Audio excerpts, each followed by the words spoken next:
नमस्कार। आकाशवाणी से प्रस्तुत है समाचार संध्या।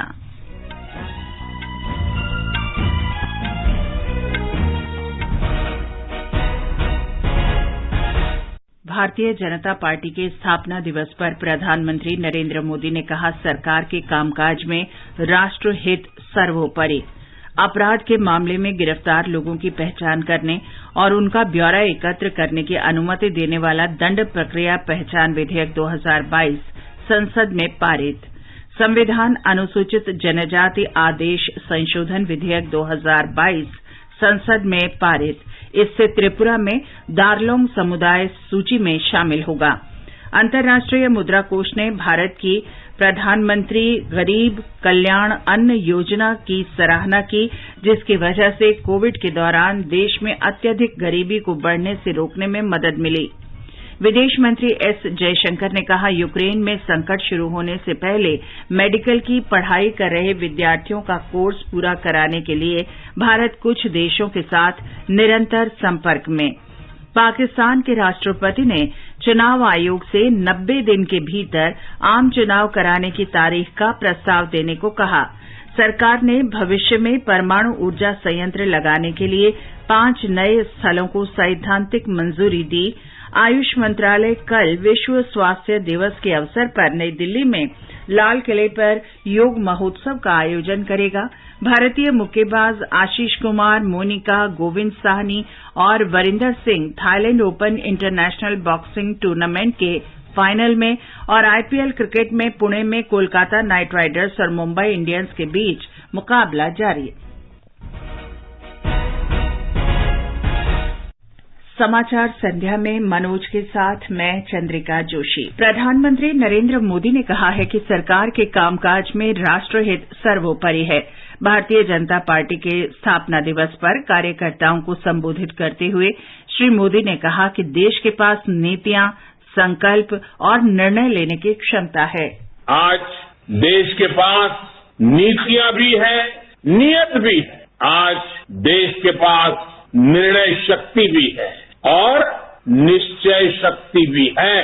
इसलिए आज हम लक्ष्य तय कर रहे हैं, उन्हें पूरा भी कर रहे हैं। आपने भी देखा है, कुछ समय पहले ही देश ने $400 बिलियन यानी 30 लाख करोड़ रुपए से भी ज्यादा के उत्पादों के एक्सपोर्ट का टारगेट पूरा किया है। कोरोना के इस समय में इतना बड़ा लक्ष्य हासिल करना भारत के सामर्थ्य को दिखाता है। कोरोना के खिलाफ लड़ाई को भारत अपने संसाधनों से लड़ रहा है, लगातार जीतने का प्रयास कर रहा है।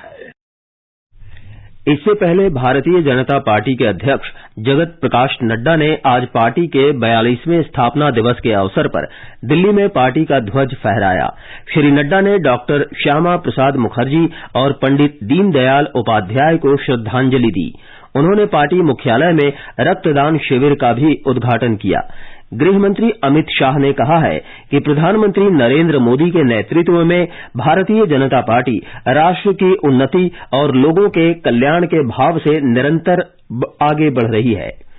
भाजपा के राष्ट्रीय अध्यक्ष जगत प्रकाश नड्डा ने आज पार्टी के स्थापना दिवस के अवसर पर राष्ट्रीय राजधानी में शोभा यात्रा में भाग लिया। इस अवसर पर उन्होंने कहा कि भाजपा इतनी बड़ी पार्टी बन गई है कि उसके कार्यकर्ता देश भर के 15,000 मंडलों में एकत्र होकर स्थापना दिवस मना रहे हैं। उन्होंने कहा कि भाजपा ने प्रधानमंत्री नरेंद्र मोदी के नेतृत्व में केंद्र में पूर्ण बहुमत के साथ 2 बार सरकार बनाई है। आज मोदी जी के नेतृत्व में भारतीय जनता पार्टी को यह गौरव प्राप्त हुआ है कि आज हम दुनिया की सबसे बड़ी पार्टी बनकर के खड़े हुए। 17 करोड़ से ज्यादा हमारे सदस्य हैं। 8.5 लाख के आसपास बूथ पर हमारा काम है। देश में 11 लाख बूथ है, 8.5 लाख पर हम पहुंचे हैं और इसको हमको 11 लाख तक पहुंचाना है। ये हमारा लक्ष्य है जिसको हम पूरा करें। आज हमारे पास हमारी पार्टी में मोदी जी के नेतृत्व में 2 बार पूर्ण बहुमत के साथ केंद्र में सरकार आई है। सबसे ज्यादा संख्या आज राज्यसभा में 1988 के बाद 100 का आंकड़ा पार करने वाली पार्टी भारतीय जनता पार्टी है। भाजपा कल से सामाजिक न्याय पखवाड़ा मनाएगी। 30 अप्रैल तक पार्टी के कार्यकर्ता सरकार की कल्याणकारी योजनाओं की जानकारी देने के लिए बूथ, ब्लॉक और जिला स्तर पर कार्यक्रम आयोजित करेंगे। पार्टी 9 अप्रैल को समाज सुधारक ज्योतिबा फुले और 14 अप्रैल को डॉक्टर भीमराव अंबेडकर की जयंती पर व्यापक कार्यक्रम आयोजित करेगी। दंड प्रक्रिया पहचान विधेयक 2022 आज संसद से पारित हो गया। इस विधेयक में दोषियों और अपराध के मामले में गिरफ्तार लोगों की पहचान करने और उनके बारे में विभिन्न प्रकार का शारीरिक ब्यौरा एकत्र करने की अनुमति देने का प्रावधान किया गया है। इसमें अंगुली, हथेली और पैरों की छाप, फोटो, आंखों की पुतली, रेटिना और लिखावट के नमूने शामिल हैं। इसमें राष्ट्रीय अपराध रिकॉर्ड ब्यूरो को उन सभी जानकारियों को संकलित करने और उन्हें संरक्षित रहने का अधिकार देने की भी व्यवस्था की गई है। विधेयक में पुलिस या जेल के अधिकारियों को ऐसे किसी भी व्यक्ति जिसे किसी अपराध के अंतर्गत गिरफ्तार किया गया हो, उसके असहयोग के बावजूद उसका शारीरिक ब्यौरा एकत्र करने का अधिकार देता है। गृह मंत्री अमित शाह ने विधेयक पर चर्चा का जवाब देते हुए कहा कि ये एक अत्यंत महत्वपूर्ण विधेयक है। इसका उद्देश्य दोष सिद्धि के प्रमाण को पुख्ता करना है। इससे आपराधिक मामलों के सबूत एकत्र करने में मदद मिलेगी, जिससे जांच प्रक्रिया में तेजी आएगी। ये बिल लाने के पीछे मंशा एकमात्र मंशा है इस देश में गुनाहों के प्रमाण को कम किया जाए, इस देश में सजा के प्रमाण को बढ़ाया जाए और इस देश के कानून और व्यवस्था की स्थिति को सुधारा जाए और इस देश की आंतरिक सुरक्षा को सुदृढ़ किया। श्री अमित शाह ने सदन को आश्वस्त किया कि ये विधेयक किसी की निजता या मानवाधिकारों का उल्लंघन नहीं करता। अनुसूचित जनजाति आदेश संविधान संशोधन विधेयक 2022 संसद से पारित हो गया है। राज्यसभा ने इसे आज मंजूरी दी। लोकसभा इसे पहले ही मंजूरी दे चुकी है। इस विधेयक के तहत अनुसूचित जनजाति संविधान आदेश 1950 की व्यवस्थाओं में संशोधन कर त्रिपुरा की अनुसूचित जनजातियों की सूची में कुछ और जनजातियों को शामिल करने का प्रावधान किया गया है। कुकी जनजाति की उपजाति दारलोंग को भी सूची में शामिल किया जा रहा है। राज्यसभा में विधेयक पर चर्चा का जवाब देते हुए अनुसूचित जनजाति मामलों की राज्य मंत्री रेणुका सिंह सरूता ने कहा कि त्रिपुरा में मुख्य रूप से 19 जनजातियां हैं। विदेश मंत्री डॉक्टर एस जयशंकर ने आज लोकसभा में बताया कि भारत यूक्रेन में संकट शुरू होने से पहले वहां मेडिकल की पढ़ाई कर रहे विद्यार्थियों का पाठ्यक्रम पूरा कराने के लिए कुछ देशों के साथ बराबर संपर्क में है। यूक्रेन के मुद्दे पर लोकसभा में चर्चा का जवाब देते हुए विदेश मंत्री ने कहा कि हंगरी ने मेडिकल छात्रों का पाठ्यक्रम पूरा कराने की पेशकश की है। विदेश मंत्रालय पोलैंड, रोमानिया, चेक गणराज्य और कजाकिस्तान सहित कई देशों के साथ बातचीत कर रहा है। ये समाचार हमारी वेबसाइट newsonair.com/hindi और हमारे mobile app news on AIR पर भी उपलब्ध है। कॉम्पिटिटिव एग्जाम्स की तैयारी कर रहे परीक्षार्थियों के लिए एक विशेष कार्यक्रम अभ्यास। आपके होंगे सवाल और हमारे विशेषज्ञ देंगे उसका जवाब।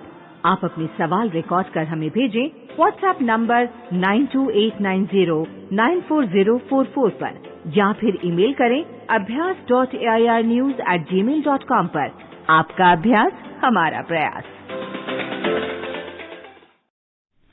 ये समाचार हमारी वेबसाइट newsonair.com/hindi और हमारे mobile app news on AIR पर भी उपलब्ध हैं। समाचार संध्या में आपका फिर स्वागत है। अंतर्राष्ट्रीय मुद्रा कोष ने भारत की प्रधानमंत्री गरीब कल्याण अन्न योजना की सराहना की है, जिसकी वजह से कोविड के दौरान देश में अत्यधिक गरीबी को बढ़ने से रोकने में मदद मिली। कोष ने एक रिपोर्ट में कहा है कि खाद्य हस्तांतरण और सब्सिडी का विस्तार गरीबी उन्मूलन के महत्वपूर्ण साधन रहे। रिपोर्ट में कहा गया है कि महामारी के दौरान 2020 में पात्रता को दोगुना करने से अत्यधिक गरीबी के स्तर को 0.8% के निचले स्तर पर बनाए रखने में मदद मिली। आगे बढ़ने से पहले मुख्य समाचारों पर एक नजर। भारतीय जनता पार्टी के स्थापना दिवस पर प्रधानमंत्री नरेंद्र मोदी ने कहा, सरकार के कामकाज में राष्ट्रहित सर्वोपरि। अपराध के मामले में गिरफ्तार लोगों की पहचान करने और उनका ब्यौरा एकत्र करने की अनुमति देने वाला दंड प्रक्रिया पहचान विधेयक 2022 संसद में पारित। संविधान अनुसूचित जनजाति आदेश संशोधन विधेयक 2022 संसद में पारित। इससे त्रिपुरा में दारलोंग समुदाय सूची में शामिल होगा।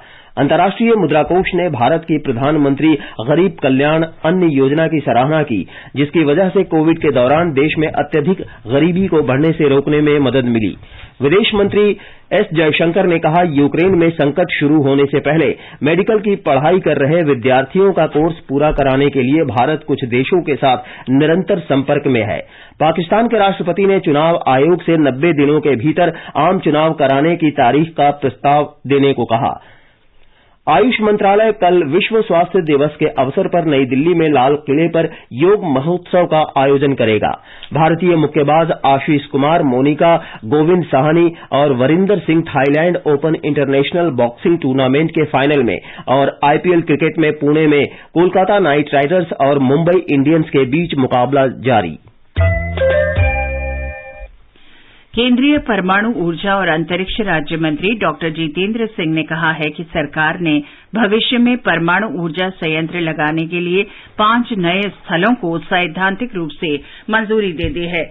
डॉक्टर सिंह ने आज लोकसभा में एक प्रश्न के लिखित उत्तर में बताया कि सरकार ने स्वदेश में निर्मित 700 मेगावाट वाले गुरुजल के 10 रिएक्टरों के निर्माण के लिए प्रशासनिक और वित्तीय स्वीकृति प्रदान कर दी है। आयुष मंत्रालय विश्व स्वास्थ्य दिवस के अवसर पर कल नई दिल्ली में लाल किले पर योग महोत्सव का आयोजन करेगा। 21 जून को अंतर्राष्ट्रीय योग दिवस से 75 दिन पहले आयोजित किए जा रहे इस महोत्सव में लोकसभा अध्यक्ष ओम बिरला और कई केंद्रीय मंत्री योगाभ्यास करेंगे। यदि आप खाद्य व्यवसायी हैं तो आपके पास FSSAI का लाइसेंस होना चाहिए या आप इसके साथ पंजीकृत होने चाहिए। लाइसेंस और पंजीकरण के लिए FOSCOS पोर्टल foscos.gov.in पर विजिट करें या FSSAI हेल्पलाइन नंबर 1800112100 पर कॉल करें। प्रधानमंत्री नरेंद्र मोदी ने ऑपरेशन गंगा के जरिए यूक्रेन से भारतीय नागरिकों को वापस लाने के सरकारी प्रयासों पर संसद में सार्थक चर्चा के लिए सभी सदस्यों का आभार जताया है। एक ट्वीट में श्री मोदी ने कहा कि यूक्रेन से भारतीयों की वापसी और ऑपरेशन गंगा पर पिछले कुछ दिनों में संसद में सकारात्मक चर्चा हुई। उन्होंने कहा कि ये इस बात को दर्शाता है कि विदेश नीति के मामले में सभी राजनीतिक दल बिना किसी भेदभाव के सकारात्मक नजरिया रखते हैं। उन्होंने कहा कि इससे भारत की वैश्विक स्थिति मजबूत होती है। और अब प्रस्तुत है संसद में आज हुई कार्यवाही की समीक्षा। पहले राज्यसभा, इसके लेखक हैं यूनिवार्ता के संजीव राठी। संसद ने दंड प्रक्रिया पहचान विधेयक 2022 और संविधान अनुसूचित जनजातियां आदेश संशोधन विधेयक 2022 को पारित कर दिया है।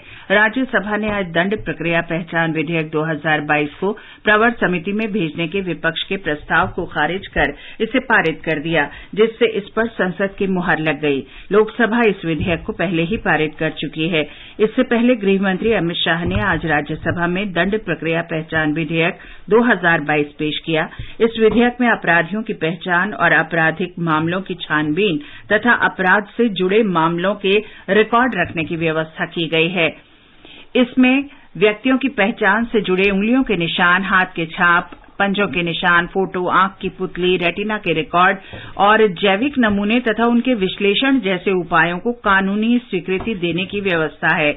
अमित शाह ने कहा कि मौजूदा कानून 1920 में बनाया गया था और इसे अब परिस्थितियों के अनुरूप प्रासंगिक बनाने और अपराधों की जांच में आधुनिक तकनीक के इस्तेमाल के लिए संशोधन किए जा रहे हैं। उन्होंने बताया कि पुलिस अपराधियों को पकड़कर अदालत लाती है, लेकिन सबूतों के अभाव में उनको सजा नहीं हो पाती। इस विधेयक के पारित होने के बाद पुलिस को सबूत जुटाने में मदद मिलेगी और दोष सिद्धि की दर बढ़ेगी।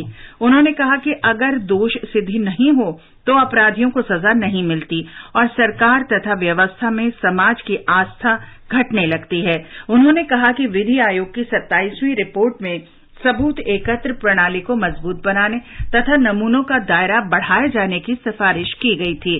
गृह मंत्री अमित शाह ने विधेयक पर 2.5 घंटे से अधिक समय तक चली बहस का जवाब देते हुए कहा कि इस विधेयक में संविधान का किसी भी तरीके से उल्लंघन नहीं किया गया है।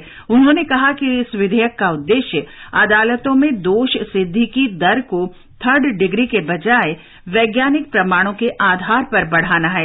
उन्होंने आश्वस्त किया कि इस विधेयक से किसी भी तरीके से निजता के अधिकारों का उल्लंघन नहीं होगा, क्योंकि डेटा को राष्ट्रीय अपराध रिकॉर्ड ब्यूरो के सुरक्षित प्लेटफॉर्म पर रखा जाएगा।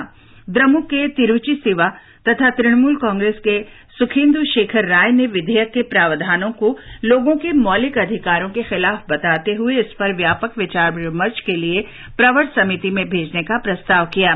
कांग्रेस के पी चिदम्बरम ने विधेयक पर हुई चर्चा में हिस्सा लेते हुए कहा कि सरकार दंड प्रक्रिया कानून में बदलाव कर निजता के हनन का प्रयास कर रही है, जिसके दूरगामी परिणाम घातक होंगे। राज्यसभा ने संविधान अनुसूचित जनजातियां आदेश संशोधन विधेयक 2022 को भी आज ध्वनिमत से पारित कर दिया। इस पर भी संसद की मुहर लग गई। विधेयक में त्रिपुरा राज्य के संबंध में अनुसूचित जनजातियों की सूची में एक समुदाय को शामिल करने के लिए अनुसूचित जनजाति संविधान आदेश 1950 में संशोधन का प्रावधान है। विधेयक में दारलोंग समुदाय को कुकी जाति की उप जनजाति के रूप में अनुसूचित जनजातियों की सूची में सम्मिलित करने का प्रस्ताव है। जनजातीय कार्य राज्य मंत्री रेणुका सिंह सरूता ने विधेयक पर हुई संक्षिप्त चर्चा का जवाब देते हुए कहा कि सरकार आदिवासी समुदाय और उनके क्षेत्रों के विकास के प्रति वचनबद्ध है। उन्होंने कहा कि आदिवासी क्षेत्रों में बच्चों की शिक्षा के लिए 689 एकलव्य मॉडल स्कूल चलाए जा रहे हैं, जिनमें से प्रत्येक स्कूल में 400 से अधिक बच्चे पढ़ रहे हैं। एक अन्य पूरक प्रश्न के उत्तर में ग्रामीण विकास राज्य मंत्री साध्वी निरंजन ज्योति ने कहा कि सरकार का मनरेगा की तर्ज पर शहरों में कोई रोजगार योजना शुरू करने का विचार नहीं है। इससे पहले कांग्रेस के जयराम रमेश ने देश में अधिक से अधिक सरकारी मेडिकल कॉलेज खोलने और निजी मेडिकल कॉलेजों के फीस में नियमन की मांग की। कांग्रेस की फूलोदेवी नेताम ने जीएसटी की क्षतिपूर्ति को अगले 10 वर्ष तक जारी रखने की मांग की। बीजू जनता दल के सुजीत कुमार ने विश्वविद्यालयों में शिक्षकों के रिक्त पदों को भरने की मांग की। भाजपा के अजय प्रताप सिंह ने देश भर में फैले और रामायण सर्किट से लगे भगवान राम की स्मृतियों से जुड़े करीब 250 स्थलों का विकास करने की मांग की। विपक्ष के नेता मल्लिकार्जुन खड़गे और तृणमूल कांग्रेस की सुष्मिता देव तथा अन्य सदस्यों ने महंगाई और घृणा फैलाने वाले भाषणों के मुद्दे पर नियम 267 के तहत कार्य स्थगन के प्रस्ताव के नोटिस दिए थे, जिसे उन्होंने नामंजूर कर दिया क्योंकि ये मुद्दे नियम 267 के दायरे में नहीं आते। अब सुनिए लोकसभा में हुई कार्यवाही की समीक्षा। लेखक हैं पीटीआई भाषा के वैभव माहेश्वरी। लोकसभा ने आज सामूहिक संहार के आयुध और उनकी परिधान प्रणाली विधि विरुद्ध क्रियाकलापों का प्रतिषेध संशोधन विधेयक 2022 को ध्वनि मत से मंजूरी दे दी, जिसमें सामूहिक संहार के आयुधों और उनके प्रसार के वित्त पोषण का निवारण करने के लिए केंद्र सरकार को निधियों एवं अन्य वित्तीय परिसंपत्तियों या आर्थिक संसाधनों पर रोक लगाने, अधिग्रहण या कुर्की करने का अधिकार दिया गया है। विधेयक पर सदन में हुई चर्चा का जवाब देते हुए विदेश मंत्री एस जयशंकर ने कहा कि सभी सदस्यों ने विधेयक का समर्थन करते हुए देश की विदेश नीति के प्रति विश्वास जताया है, जो खुशी की बात है। उन्होंने कहा कि ये सुशासन की एक अवायद ही है। विधेयक पर चर्चा में सभी दलों ने पार्टी लाइन से इतर सामूहिक संहार के हथियारों एवं उनसे जुड़ी प्रणालियों के प्रसार के वित्त पोषण पर रोक लगाने के प्रावधान वाले विधेयक का आज समर्थन किया। चर्चा में भाग लेते हुए कांग्रेस के मनीष तिवारी ने कहा कि परमाणु अप्रसार के क्षेत्र में भारत का शानदार रिकॉर्ड रहा है, इसलिए अमेरिका के साथ परमाणु करार करने में मदद मिली। उन्होंने कहा कि परमाणु आपूर्तिकर्ता समूह में भारत की सदस्यता के प्रयासों के बारे में सरकार को सदन को अवगत कराना चाहिए। भाजपा के राज्यवर्धन सिंह राठौड़ ने कहा कि 2005 के कानून में ये संशोधन देश को सुरक्षित करने के लिए लाया गया है। 2005 का कानून सीमित था और अब उसे मजबूत किया गया है। उन्होंने कहा कि कुछ चीजें एकत्रित करके जैविक हथियार बनाना आसान होता है, इसलिए इस पर रोकथाम के लिए ये विधेयक लाया गया है। कांग्रेस समेत कई विपक्षी दलों के सदस्यों ने पेट्रोल, डीजल और रसोई गैस की कीमतों में वृद्धि को लेकर आज लोकसभा में चर्चा की मांग करते हुए हंगामा किया और बहिर्गमन किया। भाजपा के सांसद रमापति राम त्रिपाठी ने केंद्र सरकार से आग्रह किया कि अनुसूचित जातियों, अनुसूचित जनजातियों और अन्य पिछड़े वर्गों के छात्रों की तरह सामान्य श्रेणी के आर्थिक रूप से कमजोर वर्ग के युवाओं को भी विभिन्न परीक्षाओं में शुल्क तथा आयु सीमा की छूट दी जाए। भाजपा सांसद रमेश बिधूड़ी ने दिल्ली सरकार के खिलाफ धरना देने पर कई आंगनबाड़ी कर्मियों का कथित निलंबन किए जाने का विषय उठाया और उनके लिए न्याय की मांग की। विदेश मंत्री एस जयशंकर ने सदन में यूक्रेन की स्थिति पर हुई चर्चा में हस्तक्षेप किया। उन्होंने कहा कि भारत संघर्ष के पूरी तरह से खिलाफ है और तत्काल हिंसा समाप्त करने के पक्ष में है तथा इस मुद्दे पर उसने कोई पक्ष चुना है तो वो शांति का पक्ष है। जयशंकर ने कहा कि भारत का रुख राष्ट्रीय विश्वास एवं मूल्यों, राष्ट्रीय हितों और राष्ट्रीय रणनीति के तहत निर्देशित है। उन्होंने कहा कि आज की वैश्विक परिस्थितियों में हमारा मानना है कि सभी देशों को संयुक्त राष्ट्र चार्टर और सभी अंतर्राष्ट्रीय कानूनों तथा सभी की क्षेत्रीय अखंडता एवं संप्रभुता का सम्मान करना चाहिए। विदेश मंत्री के वक्तव्य के बाद लोकसभा अध्यक्ष ओम बिरला ने कहा कि जिस प्रकार भारत सरकार और राज्य सरकारों ने इस गंभीर चुनौती का सफलतापूर्वक सामना किया और उस परिस्थिति में देश के बच्चों को यूक्रेन से निकाला, वो प्रशंसनीय है तथा पूरे सदन को इस बात की प्रशंसा करनी चाहिए। विदेश मंत्री ने चर्चा में कुछ विपक्षी सदस्यों की टिप्पणियों के परोक्ष संदर्भ में कहा कि यूक्रेन की स्थिति के संबंध में भारत के कदमों को राजनीतिक रंग देने का प्रयास दुर्भाग्यपूर्ण है। एस जयशंकर ने कहा कि हमारे कुछ सहयोगी देश भी अभी कठिन समय से गुजर रहे हैं और हम उन्हें सहयोग देने का प्रयास कर रहे हैं। श्रीलंका का जिक्र करते हुए उन्होंने कहा कि हमने खाद्यान्न और ईंधन की आपूर्ति के लिए ऋण सहायता प्रदान की है। जयशंकर ने छात्रों द्वारा लिए गए शिक्षा ऋण के संबंध में कहा कि यूक्रेन में पढ़ने वाले 1319 छात्रों पर ऋण बकाया है और वित्त मंत्री निर्मला सीतारामन कुछ दिन पहले सदन को सूचित कर चुकी हैं कि सरकार ने भारतीय बैंक संघ को वापस आने वाले छात्रों के बकाया शिक्षा ऋण के संबंध में संघर्ष के कारण पड़ने वाले प्रभाव का आकलन करने और विभिन्न पक्षकारों के साथ इस बारे में विचार विमर्श शुरू करने के लिए कहा है। अभी आप संसद में हुई आज की कार्यवाही की समीक्षा सुन रहे थे। ये आकाशवाणी है। स्वास्थ्य मंत्रालय ने मुंबई में कोरोना वायरस के नए वेरिएंट XE का पहला मामला पाए जाने की खबर का खंडन किया है। मंत्रालय का कहना है कि कोरोना के इस नए वेरिएंट की जीनोम सीक्वेंसिंग जांच की गई थी। जांच रिपोर्ट में इसमें XE वेरिएंट के कोई लक्षण नहीं पाए गए हैं। मंत्रालय की ओर से यह बयान बृहन मुंबई नगर निगम द्वारा शहर में XE वेरिएंट का एक मामला पाए जाने की खबर देने के बाद जारी किया गया है। आकाशवाणी का समाचार सेवा प्रभाग आज रात 9:15 पर अपने स्पॉटलाइट कार्यक्रम में विश्वविद्यालय अनुदान आयोग के अध्यक्ष प्रोफेसर एम जगदीश कुमार से हमारे संवाददाता कमल कुमार प्रजापति की विशेष भेंटवार्ता प्रस्तुत करेगा। देखिए, हमारा राष्ट्रीय शिक्षा नीति को इम्प्लीमेंट करने का प्रक्रिया में हम एक कॉमन यूनिवर्सिटी एंट्रेंस टेस्ट को इंट्रोड्यूस किया और हमारा नेशनल एजुकेशन पॉलिसी में ये कहा कि स्टूडेंट्स को एक लेवल प्लेइंग फील्ड प्रोवाइड करने के लिए और स्टूडेंट्स को स्ट्रेस से रिलीज करने के लिए एक एंट्रेंस और एक नेशन जैसा एक रिकमेंडेशन दिया। इसलिए हम ये CUET को जुलाई 1st वीक में कंडक्ट करने के लिए निर्णय लिया। और एक अनिवार्य सूचना आपके लिए, FSSAI ने खाद्य व्यापारियों और उपभोक्ताओं के लिए food safety connect app launch किया है। इसके द्वारा सरलता से FSSAI पंजीकरण का आवेदन किया जा सकता है। उपभोक्ता इस ऐप का उपयोग संबंधित शिकायतों को दर्ज करने के लिए कर सकते हैं। इस ऐप को गूगल प्ले स्टोर से डाउनलोड किया जा सकता है। आत्मनिर्भर भारत की दिशा में एक बड़ा कदम उठाते हुए रक्षा मंत्रालय स्वदेशी तकनीक से निर्मित 101 रक्षा उपकरणों और प्रणालियों की तीसरी सूची जारी करने जा रहा है। रक्षा मंत्री राजनाथ सिंह कल नई दिल्ली में इसे जारी करेंगे। रक्षा मंत्री राजनाथ सिंह ने आज नई दिल्ली में वायुसेना मुख्यालय में वायुसेना कमांडरों के सम्मेलन का उद्घाटन किया। सम्मेलन में वायुसेना के वरिष्ठ कमांडरों के साथ रक्षा राज्य मंत्री अजय भट्ट और रक्षा सचिव डॉक्टर अजय कुमार ने भाग लिया। इस अवसर पर रक्षा मंत्री ने ऑपरेशन गंगा में भारतीय वायुसेना के प्रयासों की प्रशंसा की।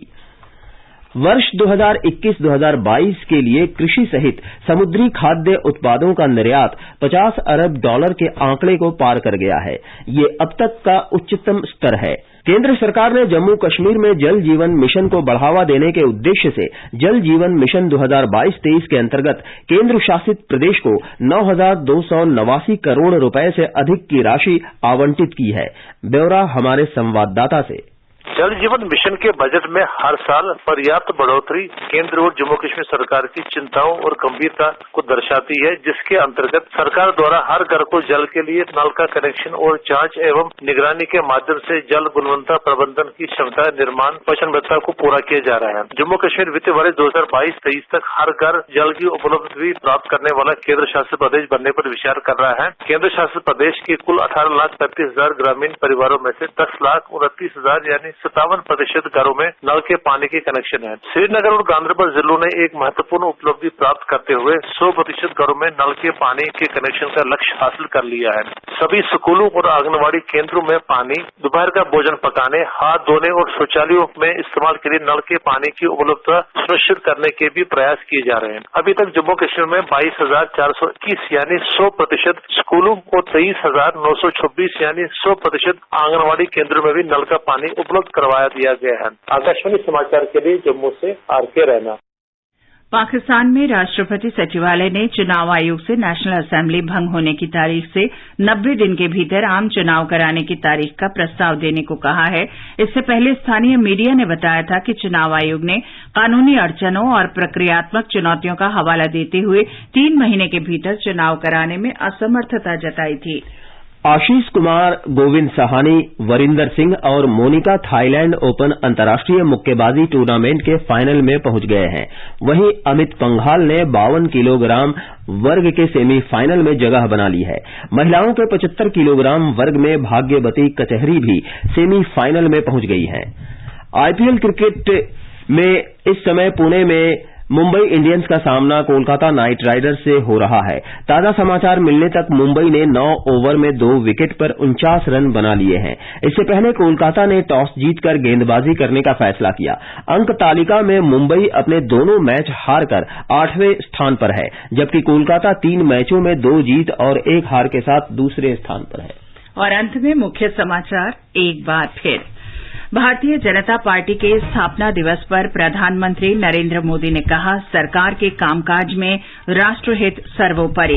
अपराध के मामले में गिरफ्तार लोगों की पहचान करने और उनका ब्यौरा एकत्र करने की अनुमति देने वाला दंड प्रक्रिया पहचान विधेयक 2022 संसद में पारित।